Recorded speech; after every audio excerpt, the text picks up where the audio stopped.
He aquí el sembrador salió a sembrar, dice la palabra de Dios en Mateo 13. Y parte cayó en buena tierra y dio fruto, cual a 100, cual a 60 y cual a 30 por uno. En el aire, su emisora amiga.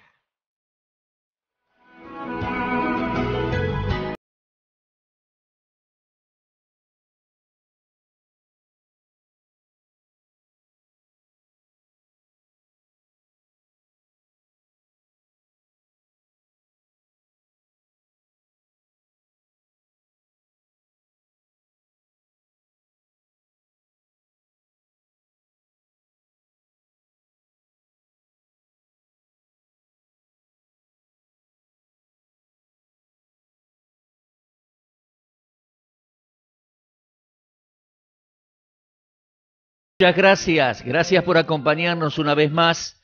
Estamos en Semillas al Aire, comenzando esta nueva semana, avanzando por una serie de reflexiones bíblicas radiales que yo he titulado Señales del Fin de los Tiempos. Hoy abordaremos la señal número 9, que yo he titulado Ecumenismo. La compañera del anticristo se prepara. Así es, mis amigos, el fin de los tiempos se acerca, la tribulación, la gran tribulación, el día del Señor y el posterior regreso del Señor Jesucristo para reinar allí en Jerusalén. Sí, mi amigo, esta señal número 9 realmente es conmovedora, porque así como Cristo tiene su propia esposa, figurativamente es su propia iglesia, el anticristo también tendrá su compañera, que le acompañará en su gestión pública durante la tribulación. Realmente quedamos conmovidos y asombrados por el contenido de la palabra profética bíblica al respecto. Mi amigo, usted puede leer al respecto Apocalipsis 17 y 18. Comencemos pensando en la esposa del Cordero, la verdadera iglesia, y luego reflexionemos sobre el anticristo que tomará su lugar, que también tiene su compañera. Sin arruga, sin mancha, santa, limpiada y comprada por la sangre del único Cordero de Dios, la iglesia verdadera de Jesucristo, la dignificada esposa del Cordero, muy pronto será elevada al deleite mismo de la presencia del Señor resucitado en los cielos. Se le concederá a esa enorme asamblea vestirse de lino fino resplandeciente, y en los cielos acompañará a su Señor en la ejecución de sus determinaciones, compartirá su gozo eterno y le servirá exaltada a lo más alto en las esferas celestiales. Paralelo a eso, las escrituras proféticas nos anuncian que otra singular pareja irrumpirá en la escena internacional de los últimos tiempos. Ese hombre, que será el anticristo, con seductora autoridad concedida por Satanás mismo, según Apocalipsis 13:7, llegará a dominar sobre toda tribu, pueblo, lengua y nación, convertirá su imperio en un macabro autoritarismo mundial y terminará destruido por el resplandor de la gloria de Jesucristo en su triunfal retorno al mundo, según 2 Tesalonicenses 2:8 e Isaías capítulo 11.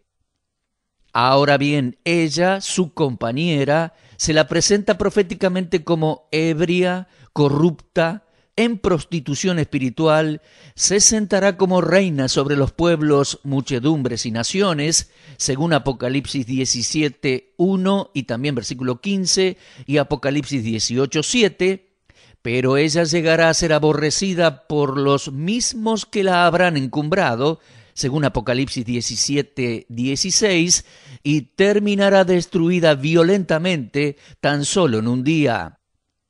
Mis queridos oyentes, únicamente la Biblia, la sólida palabra de Dios inspirada por el Espíritu Santo, podría haber anunciado de antemano el levantamiento de semejantes protagonistas de los días venideros de este mundo.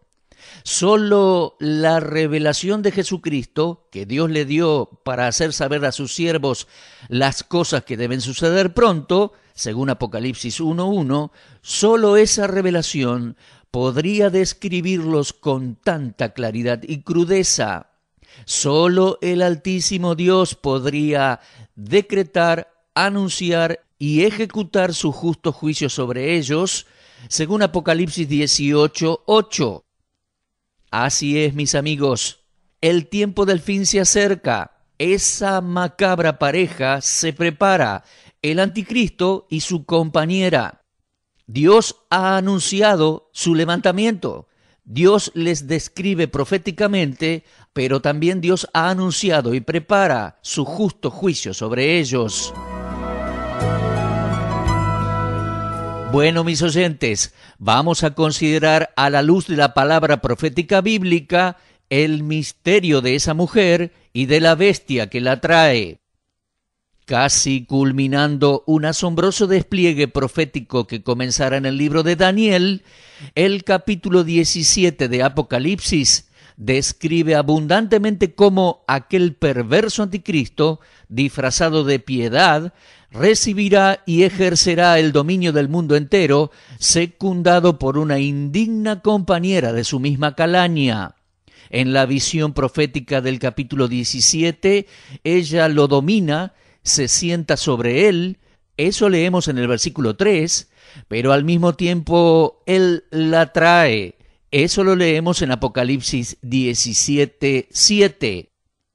Ahora bien, entendemos que así como la esposa del Cordero es una representación metafórica y espiritual de la verdadera Iglesia de Jesucristo, compuesta por millones de seres humanos, es obvio que esta otra deplorable mujer también representa a otra gran configuración religiosa, pseudo-cristiana y mundial, falsa, impura, corrupta, que acompañará al anticristo en su gestión gubernamental. Es que toda conformación de índole religiosa que no adora al Dios vivo y verdadero, reconociendo su palabra y proclamando las virtudes de su santa persona y sus poderosas obras, se constituye a sí misma como prostitución espiritual. Ese fue el mensaje y el lenguaje de los profetas antiguos. Usted lo puede leer en Isaías 1:21, en Jeremías 2:20, en Ezequiel 16. Hablando no solo de los pueblos paganos, sino también del propio pueblo de Dios, cuando éste se apartó en pos de otros rumbos religiosos. Esa era la terminología, corrupción y prostitución espiritual. Ahora bien, inconmovible y eterno es lo que estuvo escrito en las tablas de la ley y quedó registrado en el libro de Éxodo. Yo soy Jehová tu Dios, no tendrás dioses ajenos delante de mí. Lo leemos allí en Éxodo 20. No te harás imagen ni ninguna semejanza de lo que está arriba en los cielos, ni abajo en la tierra, ni en las aguas debajo de la tierra. No te inclinarás ante ellas, ni las honrarás, porque yo soy Jehová tu Dios, fuerte, celoso. Repito, esos son los mandamientos allí en Éxodo 20, versículos 1 al 5. Mis amigos, rotundo y absoluto fue lo que el manso y humilde Hijo de Dios, que no tenía dónde recostar su cabeza, declaró frente a las mejores ofertas de riquezas y placeres fáciles, ante el mayor ofrecimiento de poder y de gloria mundial, con la mirada absorta de las huéspedes angelicales como testigos, y en respuesta al líder de toda rebelión espiritual, el Señor Jesús le dijo al diablo: vete, Satanás, porque escrito está, al Señor tu Dios adorarás y a Él solo servirás. Eso lo podemos leer en Mateo 4, versículos 8 al 11, y las palabras del Señor hacen referencia a Deuteronomio 6, versículo 13. Entonces, desde aquella perspectiva bíblica, Juan ve a esa mujer en Apocalipsis como prostituta y fornicaria espiritualmente. Lo puede leer usted en Apocalipsis 17, del 1 al 5. Un sistema religioso infiel al Dios vivo y verdadero que levantándose dominará y extraviará multitudes a cualquier precio y forma. Lo podemos leer en Apocalipsis 17:1 y 17:15. Los títulos en la frente de aquella mujer publican sin lugar a dudas su extracción y su esencia. Léalo allí en Apocalipsis 17:5. Ahora bien, Babilonia, Nínive y otras grandes ciudades, desde Babel en Génesis 10 y 11, fueron cuna de diversos cultos paganos, maestras de hechizos, no solo ejemplos de tolerancia y fomento a toda forma de ocultismo, superstición y religión, sino también monumentos a la altanería del hombre que, como Nimrod, su fundador, se aparta deliberadamente de Dios para crear su propia religión. Léalo en Jeremías 2, en Ezequiel 8, en Ezequiel 13, en Nahum capítulo 13 y versículo 4. Aquella mujer, según la descripción bíblica de Apocalipsis 17:4, se vestirá de púrpura y escarlata, colores de ostentación, seducción, lujos y lujuria.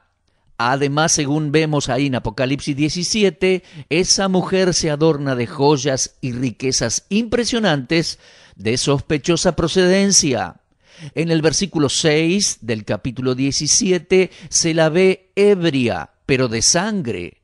Tantos crímenes de mártires de Jesús han entenebrecido su sensatez, han emborrachado su sobriedad, han mareado su cabeza de autoritarismo religioso.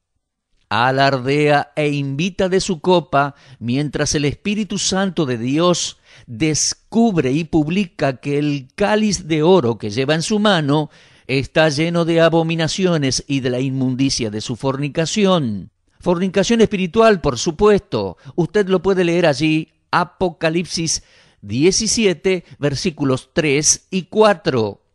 Es un gran sistema religioso que dominará sobre muchedumbres a nivel internacional, pero es también, según el texto allí en Apocalipsis 17, 9 y 17, 18, es también una gran ciudad, como lo fueron aquellas grandes ciudades que mencionábamos recién, Babilonia, Nínive. Es una gran ciudad que reina, que imprime su rótulo sobre el mundo religioso y que se ha sentado, según leemos allí, sobre 7 colinas.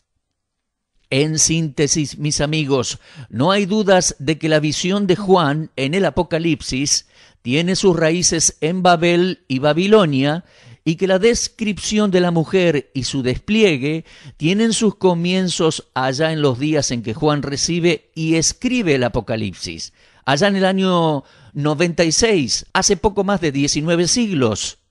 Ella avanza por los siglos prostituyéndose con los gobernantes de este mundo, enriqueciéndose, asesinando santos y siervos de Dios, se centraliza en una ciudad ubicada sobre 7 colinas, llega a ejercer un dominio religioso mundial y, pasando por nuestro presente, apunta, en la proyección profética bíblica, apunta hacia su fin, a un futuro cercano durante la tribulación.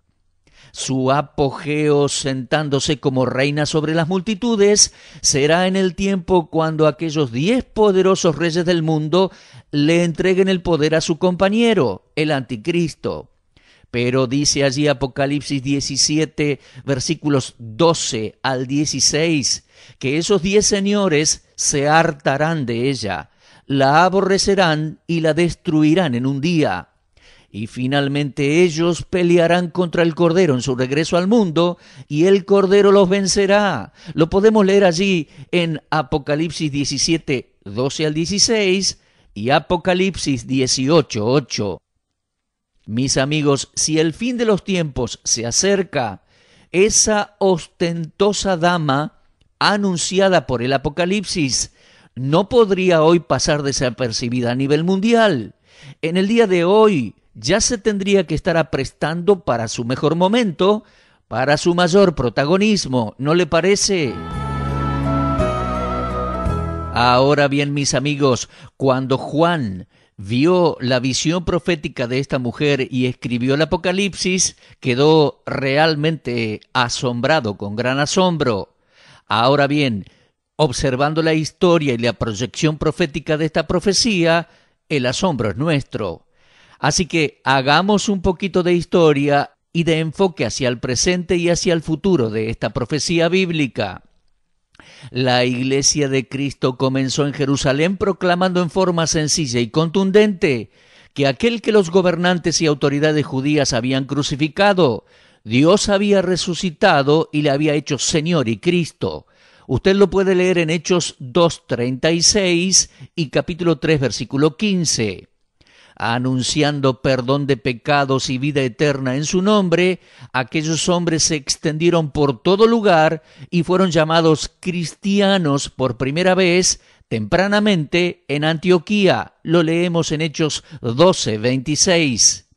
Ahora bien, mis amigos, tan sencillo como rotular a los cristianos, tan fácil como poner un sobrenombre sobre una persona cuando la suma de las características identifican a esa persona, tan fácil así, el cumplimiento de la profecía es tan grandioso y claro que no queda la menor duda al interpretarla. Más bien quedamos asombrados no solo de cómo Dios puede predecir y describir las cosas antes que sucedan, sino también de la exacta manifestación histórica y presente de aquella otra corrupta mujer apocalíptica. Mis amigos, la Iglesia Católica Apostólica Romana ya no puede llamarse cristiana en el puro sentido de esa palabra. Es católica, es decir, universal, de alcance global. Es apostólica no porque crea y enseñe las doctrinas de los apóstoles, sino porque dice tener en su sumo pontífice al sucesor del apóstol Pedro. Y es romana, porque en Roma estableció su centro y su cetro. Allí, sobre las 7 colinas, se sentó para dominar aquel imperio romano y, en los últimos días, dominar el mundo globalizado. Ella no solo ostenta ser la única iglesia verdadera, sino también la madre de todas las demás, que a su juicio están descarriadas. Y el Vaticano ostenta ser la cabeza mundial en doctrinas, decisiones y dogmas de todo su sistema religioso. El catolicismo ha cambiado la fe sencilla, basada en hechos históricos y personas reales, fe que tenían aquellos primeros cristianos, y los actuales también, ha cambiado por un ritualismo y autoritarismo religioso que es producto de una mezcla de misterios babilónicos, judaísmo del Antiguo Testamento y aspectos del romanismo, disfrazados todo con atuendos de cristianismo. Sí, mis amigos, el antiguo culto babilónico de la Madre y del Hijo fue plasmado en María y Jesús. Los múltiples dioses romanos fueron suplantados por los diversos santos con todas sus estatuas e imágenes. Las fórmulas de palabras fueron reemplazados por rezos repetidos y rosarios, y los antiguos sacerdotes, tanto paganos como judíos, han sido fusionados en la figura del sacerdocio católico que, con sus ropajes especiales, renueva, según ellos, un sacrificio sobre el altar en cada celebración de la misa. Mis amigos, la Iglesia romana no solo ha cristianizado antiguas supersticiones y hechicerías, usando ahora elementos bendecidos como agua, imágenes, cruces y estatuas, las cuales se pueden comprar en sus templos o negocios circundantes, sino que además ha reemplazado los antiguos misterios mágicos por sacramentos supuestamente sobrenaturales. El bautismo por inmersión en agua, en otros tiempos sencillo testimonio público de fe en la persona y la obra consumada de Cristo, ellos lo han mudado a un poderoso acto místico en el que la persona a la que se le suministra dicho misterio, el bautismo, y generalmente un bebé, es hecha en ese instante, según ellos, una nueva criatura y un hijo de Dios. Además, la confirmación, otro sacramento, según ellos es el acto solemne en que el obispo católico, entiendo que usurpando el lugar del único Señor que tiene la potestad de hacerlo, El obispo ejerce su presunta autoridad de dar el Espíritu Santo. Pero sin dudas, y ahora nos referimos a otro sacramento, la comunión y la transustanciación son los más osados de sus ritos fabulosos. Asumir que un sacerdote tiene la potestad para convertir la hostia y el vino en cuerpo, sangre, alma y divinidad de Jesucristo no solo es un inconcebible reclamo, sino además un alarde de una inaudita capacidad ultraterrenal para hacer una innecesaria provisión.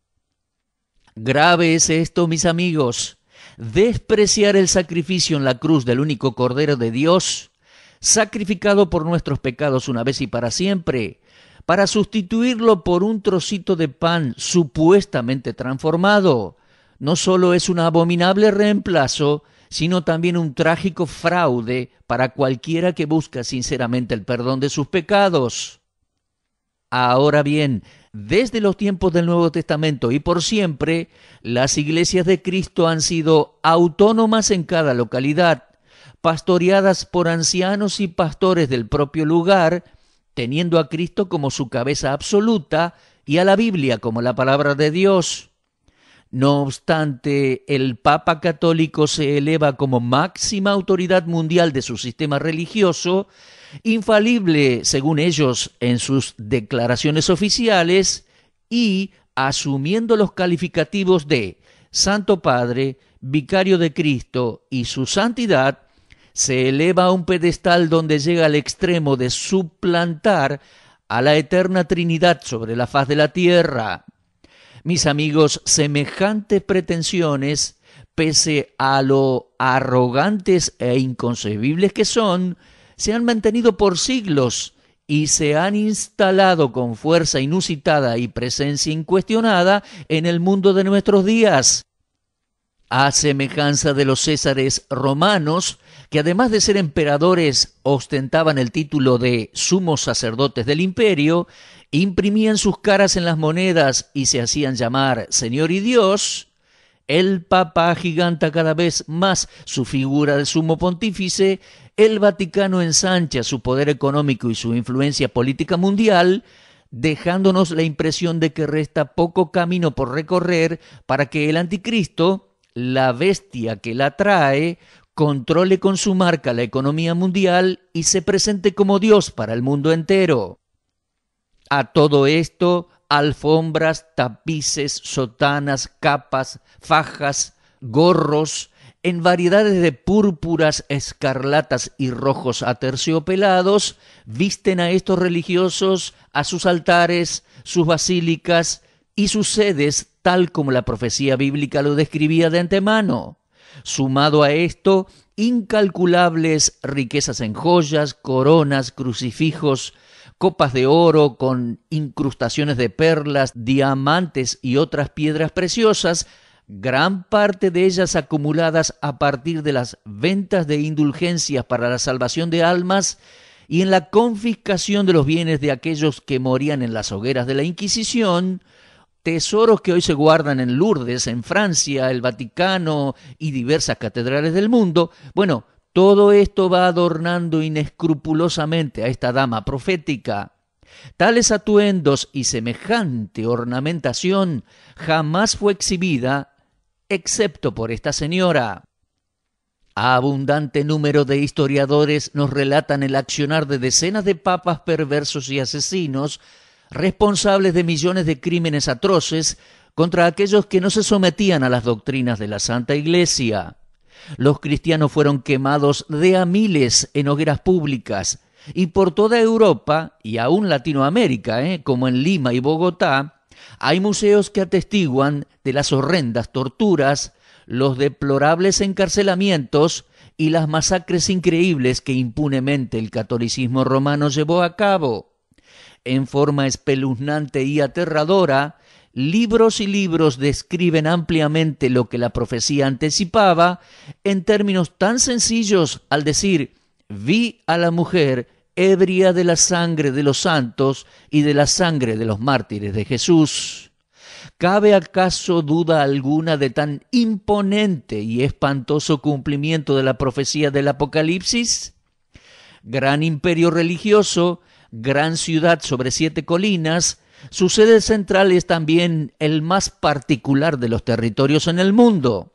Estado independiente de tan solo unas pocas hectáreas de extensión, el Vaticano es la única ciudad que intercambia embajadores con las naciones del mundo, la que sobre el respaldo de sus tesoros ha sumado inversiones en grandes bancos, acciones en poderosas corporaciones, ganancias en colosales empresas y de esa forma ha asegurado un poder político y económico mundial incomparable. En sus viajes el Papa ya no es un siervo de Jesucristo anunciando el Evangelio, más bien prefiriendo dominar en cuestiones sociales, políticas, limítrofes, económicas, financieras, ha cambiado el mensaje espiritual por intereses meramente terrenales para sentarse sobre multitudes, fornicando espiritualmente con los reyes de la tierra. Cuando Juan la vio en visiones proféticas hace ya más de 19 siglos, quedó lleno de asombro. Hoy, ante este megacumplimiento de las profecías bíblicas, el asombro es nuestro, mis amigos. Bueno, el tiempo por hoy se ha ido, mañana continuaremos con este tema. El fin de los tiempos se acerca, no hay duda, los protagonistas del fin de los tiempos se preparan, la profecía bíblica los describió de antemano y anunció el fin justo de cada uno de ellos. Si usted quiere comunicarse con nosotros, escríbanos a semillasalaire@misionweb.net.